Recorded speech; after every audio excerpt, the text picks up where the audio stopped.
Hello everyone, welcome back to iRacing, and I wish I could say it was a triumphant return, but sadly this week has been an absolute disaster. We had such a good result last time out in the Formula iR-04 at Laguna Seca, and I was hoping to build on that momentum this week at Road Atlanta, but it just hasn't happened. Now we're watching highlights from my first race. This is a top split, one of the highest strengths of field I've ever competed in, and as a result we started dead last on the grid, 23rd position. Now we've already gained one place. Damien Paillet on the right was taking it very easy down the start-finish straight. That Ferrari liveried car on the outside also running wide, so that's another spot gain. But as we approach the S's, we've got to be really alert for what's happening in front. And there's a big wreck on the left of the track. It looks like there's space to get around on the right, but unfortunately the cars in front collide too, and we've got nowhere to go. We run into the back of the car in front. I couldn't get it stopped in time, and we've lost our front wing. Your front wing is gone.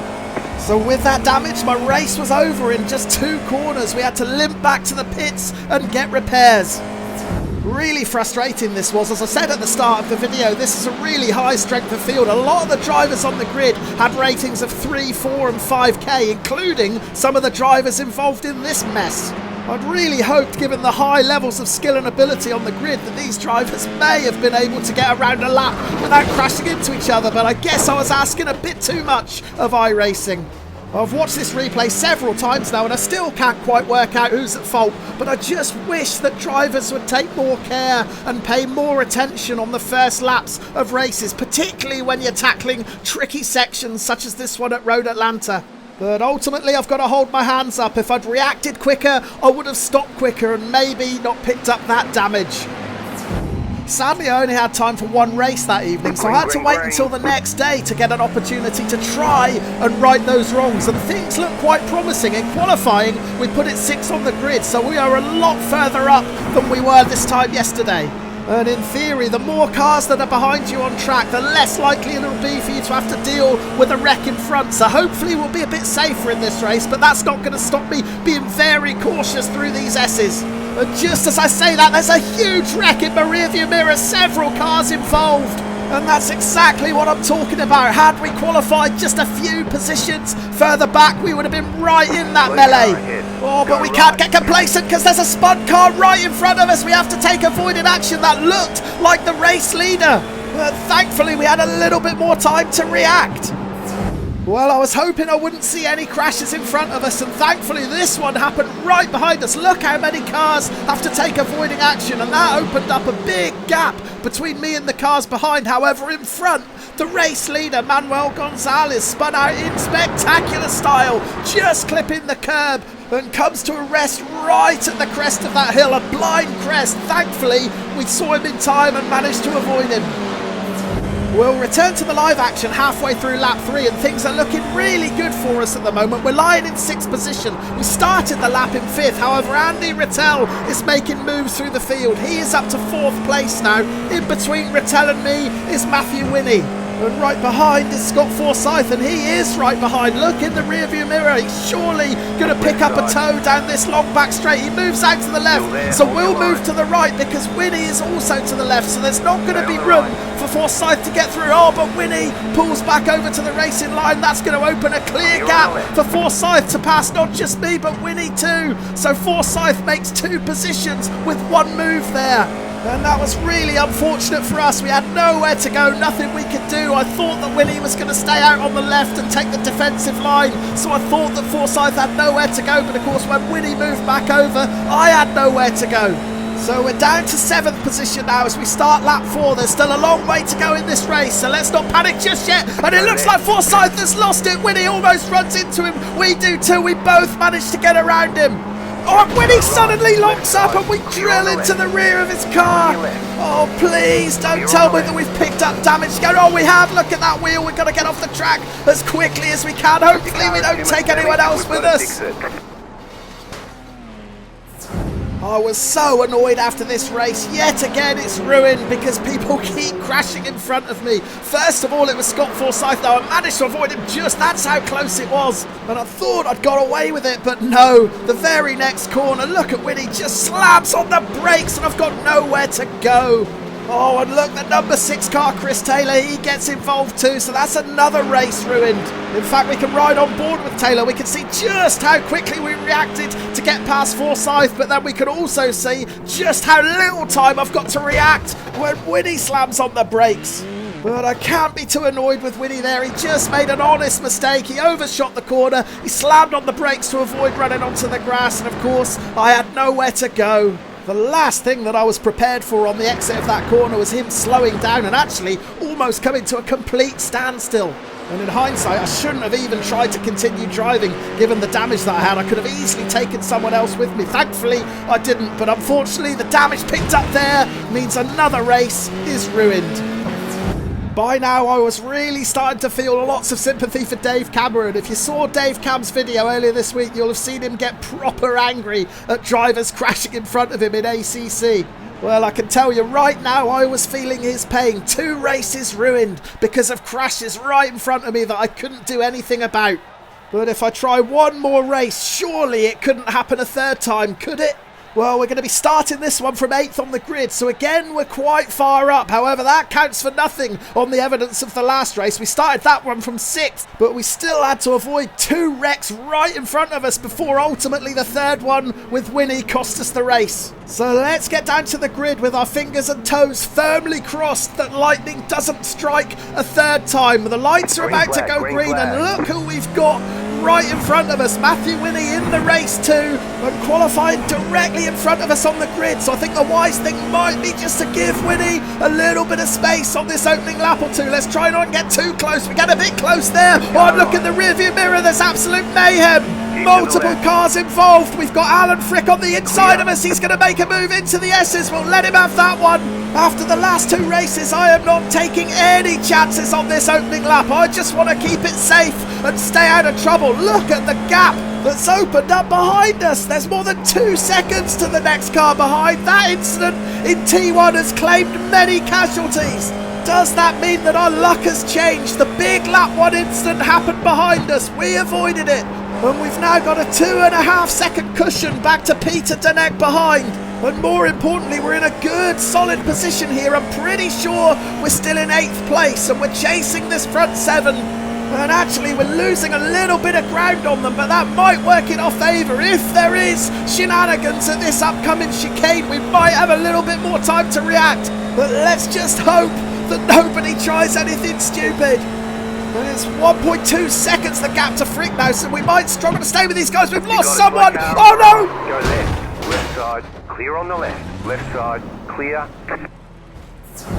I know, it's very unlike me, but for once, I literally had no words. Absolutely exasperated that it could happen a third time in a row. We'll take a look at the replay shortly, but first let's see the carnage that happened in turn 1. We managed to avoid all this. Thankfully, it all happened behind us, but look, 6 cars out of the race in that melee. And it got even messier back there. Let's watch the number 21 car. He started at the back of the grid. He's going to drive right through the car in front and punt him out. And he's not done yet. He manages to weave his way through that wreckage, but then he pulls alongside another car. They're too wide and they're going to lock wheels on the approach to the S's, and both of them are out too. Some truly shocking standards of racecraft in this race, and sadly we're going to join them on the injury list too. It was Adam Turner, the number 15, who spun in the chicane, and that's who I hit. I so wish that I could have reacted just a little bit quicker, but there was literally nowhere to go. Let's ride on board with Winnie. He'll get a better view of it. And watch Thomas Galois on the outside. He's going to clip the dirt right there, and that sends him into Turner, and that's what causes Turner to spin. So not Turner's fault at all there. There was nothing he could do either. But yet again, for the 3rd time in a row, other people make the mistakes, yet it's me who pays the ultimate price. I lose a wheel and my race is ruined. Well, after that 3rd disaster, I've got to admit that I am sick to the back teeth of iRacing right now. I'm fed up, I'm frustrated, and I'm downright angry. But just like in the previous 2 races, we're not going to call it quits. We're going to get out there and bring this car home to finish the race. We're rejoining down in 16th position, but we've got the best part of 20 minutes still to go here, so you never know, we may pick up some freebies. There's bound to be a few more crashes. And sure enough, we didn't have to wait too long. Giovanni Vanarelli was the first to slide out at the entry to the S's. That gave us 1 position back. And we'll flick back to the live action, just starting lap 7, and we can see there's Valerelli in the pits. Now, are we going to get past the exit of pit lane before Valerelli rejoins? It looks like we are, so yeah, that has indeed promoted us up to 15th position.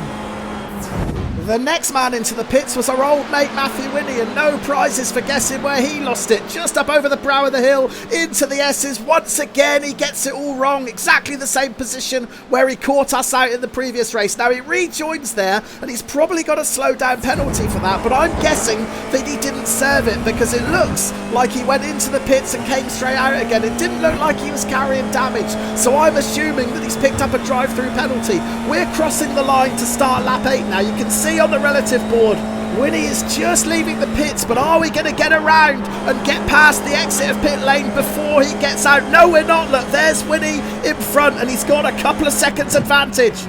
Oh, there's a big cloud of smoke. I don't believe it. He's lost it again through there. Jeez, Winnie really needs to work on that turn. It is one of the trickiest on the track for sure, but he's lost it so many times through there. And we're all over him now. We've got a really good drive out of that turn, up over the brow of the hill. We might be able to pull alongside him here. Is he going to defend? No, he's not. We'll have a sniff up the inside, but we just can't get close. We can't poke our nose up the inside, and Winnie slams the door shut. So we haven't got that 14th position yet, but we're certainly in contention for it now. Yeah, Winnie is having big problems with this corner. We've seen him make a mess of it multiple times now across 2 races. Now he's just served a slow down penalty after making a mistake here on the previous lap, and he makes another one straight away, almost loses it, locks up again to stop himself spinning, but he surrendered that 2-second advantage. I'm right on his tail now, and I try and make a move up the inside, but can't get it done. That attempted move up the inside has cost me a little bit actually. We've been unable to get back onto his tail. 1 second is the gap. Now I don't believe he's made another mistake into that turn. He's out onto the grass. We're surely going to get around him now. No, we're not, because he found the tarmac runoff area. But that is surely going to be a slow down penalty, so let's get as close as we can, because we need to pounce the second he eases off the throttle to serve that penalty. Is he going to? He's going to take the defensive line, so we're going to have to go wide, but hopefully we've got the pace and the speed to throw it around the outside, and we have done a little bit too much of the curb on the inside, but we've made the pass. We've capitalised on that error from Winnie, and we're up to 14th place.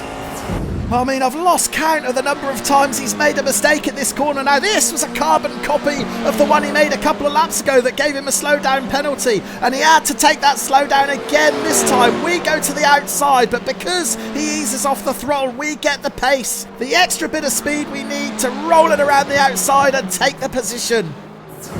We're rejoining the live action at the end of lap 11. We're just coming down the hill to start lap 12, and take a look at the relative board. There is another driver in the pits, so there's another position up for grabs here if we can just get around and get past the pit lane exit before the number 2 car, Connor Vickers, comes out. It looks like we have done, so we're up to 13th place. Yeah, Connor Vickers is the car tucked in behind here trying to get a tow, but watch his rear tyre, it just clips the grass and it sends him spectacularly into the sand. Now, I was hoping we'd have a comfortable 13th position, but by the end of lap 12, we were getting put under all sorts of pressure from Matthew Winnie again. On our last lap, we posted a 1:22.3. That's one of our best times, but it hasn't stopped Winnie from closing right in. We were a second clear of him at the start of the last lap, but now he's within 0.4 of a second. So he's clearly found some speed from somewhere, maybe found a little bit of the rhythm as well. What was our lap time last time around? A 1:22.6. So still pretty competitive. But clearly Winnie is faster, but maybe he'll do us a favour and bin it in his favourite corner again. We're just approaching it now. We get through okay. Oh, look at that. Now he's putting us under pressure. He does it perfectly. That's absolutely typical, but yeah, he is looking really rapid all of a sudden, right on our tail now. Oh, we just take too much of that curb on the exit up over the hill. Once you get on that curb, you can't get off it, and that was a bumpy ride. We're down on speed, so we're going to have to stay on the defensive line. Winnie's got no choice but to go out wide. There's no way around there. We've held onto the position through this right-hander. We're going to get on the gas as quickly as we can down the back straight, but Winnie is close, and there's so much extra speed to be found down this long back straight when you get a little bit of a tow. Winnie is certainly going to be getting that right now. Now I don't want to take the defensive line into this chicane, so I'm going to stay on the racing line so I can hopefully have the inside line for the exit of the chicane. As predicted, Winnie's going to make the move up the inside. Oh, he's done it perfectly. It's a block pass. There's no way for me to keep that inside line on exit. So we've dropped the position, but we are gaining on the two cars in front, Thomas Galois and Peter Denek as well. What's happened to Denek? He was further ahead. Well, this is what happened to Danek. He's the black number 8. Now he's in 9th position at this point at the start of the previous lap, and he runs it out too wide at turn 1, gets onto the grass, and there's no recovery for it. Well, he almost recovers, but loses it at the last minute. And then later in the lap, Matthew Winnie makes his move up the inside into the final chicane, does it perfectly, and snatches my 13th. Lap 14 now, we're going to have this lap and one more. Is that enough time to do anything about Matthew Winnie ahead? Well, it might be, because he's going to get it all wrong into that corner yet again. He was out onto the curb. I think he took a bit of grass too. That's going to cost him some speed, so we should carry the momentum through the S's to close right in on him again. You've got about 5 laps of fuel. Well, that's more than enough. We've only got 1.5 laps left in this race, and we are right behind Winnie now. Actually, we're both closing in on Peter Danek too. He's within 1.6 seconds, so there are places still up for grabs here. Now, the big question is, are we close enough to Winnie to get a tow and maybe consider trying the same move on him that he pulled on us a lap ago? I don't think we are close enough. It's 0.8 of a second. So all we can do really is just try and be as fast as we can down this hill, and as fast as we can through the chicane as well. We might be able to get a bit closer to Winnie by the time we cross the start and finish line to start the final lap. Well, Winnie is right on the tail of Danek now. In fact, it looked like he almost ran into the back of him. There was a big cloud of smoke which suggested that he had to lock up. The white flag is out. This is the last lap. And we've still got to tackle the S's one more time, and with Winnie involved, anything can happen. Danek in 12th appears to have recovered from that fright in the chicane. He's got a couple of tenths on Winnie, but Winnie's going to fight back here. Here we go. This is the moment. And Winnie's out of control again. This is our opportunity. We dive up the inside and we've pulled it off. Winnie's still with us. In fact, he's right behind us, so he managed to survive that scare too. And now we're right on Danek's tail. Oh, but we clip the curb on the inside. The rear's gone. Oh, we take a big hit too. I think we might have taken Winnie with us. Oh no, the car's knackered. Let's just get it off the track as quickly as we can. We were on a blind crest of the hill there. But yeah, we're going nowhere. So after spending most of the video moaning about other drivers making mistakes in front of me, I end the race by doing exactly the same thing myself. The blood was pumping after getting past Winnie, and I just got a bit too aggressive. Took too much of that curb on the inside, tried to save it. The rear steps out. Oh, we take a big hit from Winnie. Let's watch it again from his view, starting with the entrance into the S's. Oh, and he just got a bit too close to Danek. He actually made contact. That's what caused the mistake, and that's what allowed me to dive up the inside. But then as we get to the next left-hander, watch the rear of my car. It's already starting to step out as we clip that curb on the inside, and there's that contact. And there's the damage to the iRacing. We've dropped back down below 1600 after that. But thankfully, Winnie was able to keep going after that contact. It didn't seem to affect him in the slightest. He was able to carry on and take it to the finish. We weren't, though. We were destroyed. So was our safety rating.